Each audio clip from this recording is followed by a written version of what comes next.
नमस्कार मैत्रिणींनो, मी Madhuri's cooking and lifestyle मध्ये तुमच्या सगळ्यांचं खूप खूप स्वागत करते। तर आज आपण आपल्या लाडक्या बाप्पाच्या नैवेद्यासाठी वाटली डाळ बनवणार आहोत। अतिशय झटपट होणारी रेसिपी आहे आणि गणपती विसर्जनाच्या वेळेस वाटली डाळ सगळेच बनवतात। त्यासाठी 1 वाटी हरभऱ्याची डाळ घेतलेली आहे। 3 ते 4 पाण्याने स्वच्छ धुवून घ्यायची। त्यानंतर आवश्यकतेनुसार पाणी घालून 4 तास डाळ भिजवून घ्यायची आहे। तुम्हाला जर घाई असेल तर डाळ गरम पाण्यामध्ये भिजत घाला, लवकर भिजते। 4 तासानंतर पाणी निथळून घ्यायचंय आणि मिक्सरच्या जारमध्ये टाकून घ्यायचं। 3 ते 4 हिरव्या मिरच्या, थोडेसे जिरे घालायचे आहे आणि याची भरड करून घ्यायची आहे। याची अशी फाईन पेस्ट करायची नाही आपल्याला, साधारणपणे जाडी भरडीत ही डाळ आपल्याला वाटून घ्यायची आहे। आता एक पॅन घ्यायचं, तेल गरम करायला ठेवायचं। तेल छान गरम होऊ द्यायचं। त्यामध्ये घालायचं जिरं आणि मोहरी। आता घालायची आहे 1 चमचा हळद, त्याच्यानंतर अर्धा चमचा हिंग घालायचं आहे। आता हिंग छान फुलला की कढीपत्त्याची 10 पानं घालायची आणि त्यानंतर वाटून घेतलेली डाळ त्याच्यामध्ये घालून घ्यायची आहे। गॅसची फ्लेम मध्यमच ठेवलेली आहे। हार्डली 10 मिनिटांमध्ये वाटली डाळ तयार होते। आता सगळी डाळ याच्यामध्ये घालून घेतल्याच्या नंतर हे सगळं चमच्याच्या साहाय्याने तेलामध्ये व्यवस्थित मिक्स करून घ्यायचं आहे। वाटली डाळ बनवताना शक्यतोवर नॉनस्टिक पॅनचाच वापर करायचा, त्यामुळे काय होतं ही जी डाळ आहे ही पॅनला चिटकत नाही। आणि तुमच्याकडे जर नॉनस्टिक पॅन नसेल तर नॉर्मल कढई किंवा पॅन मध्ये थोडंसं जास्तीचं तेल घालून घ्यायचं, जेणेकरून ही डाळ कढईला किंवा पॅनला चिटकणार नाही। आता हे चमच्याच्या साहाय्याने असं व्यवस्थित मिक्स करून घ्यायचं आहे। ह्याला सारखं असं हलवत राहायचं, त्यामुळे पॅनला डाळ लागणार नाही। आता काय करायचं, याच्यावर झाकण ठेवून घ्यायचं साधारणपणे 1 ते 1.5 मिनिटभर आणि 1 ते 1.5 मिनिट झाल्यानंतर झाकण काढायचं आणि चमच्याच्या साहाय्याने परत एकदा सगळं व्यवस्थित मिक्स करून घ्यायचं आहे।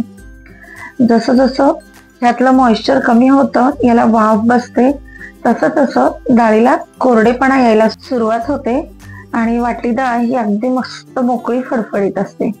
आता चमच्याच्या साहाय्याने हे सगळं छान हलवून घ्यायचं। ह्याच्यामध्ये जर गुठळ्या झाल्या असतील तर गुठळ्या व्यवस्थित फोडून घ्यायच्या। गुठळ्या झाल्या तरी काही फरक पडत नाही। आता परत एकदा झाकण ठेवायचं, 1 ते 1.5 मिनिटभर झाकण तसंच राहू द्यायचं। 1.5 मिनिट झाल्यानंतर परत एकदा सगळं व्यवस्थित मिक्स करून घ्यायचं आहे आणि डाळ जोपर्यंत मोकळी फडफडत होत नाही तोपर्यंत आपल्याला डाळ व्यवस्थित परतून घ्यायची आहे। आता हे सगळं मिश्रण मी एकजीव करून घेतलं, व्यवस्थित मिक्स करून घेतलेलं आहे। गणपतीच्या नैवेद्यासाठी वाटली डाळ तर बनवतोच, पण नाश्त्याला अगदी पोहे, उपमा, तेच पदार्थ खाऊन कंटाळा आला तर नाश्त्यासाठी देखील तुम्ही वाटली डाळ बनवू शकता। आता हे सगळं व्यवस्थित परत एकदा मिक्स करून घ्यायचं। तुम्ही बघू शकता डाळ बऱ्यापैकी मोकळी झालेली आहे। आता परत एकदा याच्यावर झाकण ठेवून 1.5 ते 2 मिनिटभर असंच राहू द्यायचं। 1.5 ते 2 मिनिटानंतर हे काढून घेतलेलं आहे आणि परत एकदा याला चमच्याच्या साहाय्याने व्यवस्थित मिक्स करून घ्यायचं आहे। तर डाळीची कन्सिस्टन्सी अगदी मस्त झाली आहे, जशी आपल्याला हवी आहे तशीच वाटली डाळ बनवून तयार आहे। आता ह्यामध्ये चवीपुरतं मीठ घालून घ्यायचंय। तुम्हाला आवडत असेल तर ह्यामध्ये लिंबाचा रस आणि अगदी चिमूटभर साखर घालायची, त्याने देखील वाटल्या डाळीला छान चव येते। पण मी वर्ण लिंबू घालते, त्यामुळे बनवताना लिंबाचा रस वगैरे ऍड नाही करत। आता चमच्याच्या साहाय्याने सगळं व्यवस्थित मिक्स करून घ्यायचं। परत एकदा झाकण ठेवायचं। बारीक चिरलेली कोथिंबीर घालून घेऊया। आता झाकण ठेवून 1 मिनिटभर याची मस्त दणकून अशी वाफ काढून घ्यायची आहे। तर मैत्रिणींनो, अगदी झटपट होणारी वाटली डाळ बाप्पाच्या नैवेद्यासाठी नक्की बनवा। कशी वाटली ते कमेंट करून सांगायला विसरू नका। दुसरी गोष्ट म्हणजे तुम्हाला जर माझे व्हिडिओ आवडत असतील तर चॅनलला लाईक, शेअर आणि सबस्क्राईब नक्की करा। तर तुम्ही बघू शकता साधारणपणे 1.5 मिनिटभर वाफ दिलेली आहे। डाळ अगदी मस्त झाली आहे आता याला आपण प्लेटमध्ये सर्व करून घेणार आहोत. तुम्हाला जर नाश्त्यासाठी बनवायची असेल तर तुम्ही याच्यामध्ये 3 ते 4 लसूण पाकळ्या देखील घालू शकता. आज आपण बाप्पाच्या प्रसादासाठी बनवलेली आहे, त्यामुळे मी याच्यामध्ये लसूण वगैरे अजिबात ऍड केलेला नाही. आता बारीक चिरलेली कोथिंबीर घालायची. तुम्ही ओल्या नारळाचा चव देखील याच्यावर घालू शकता.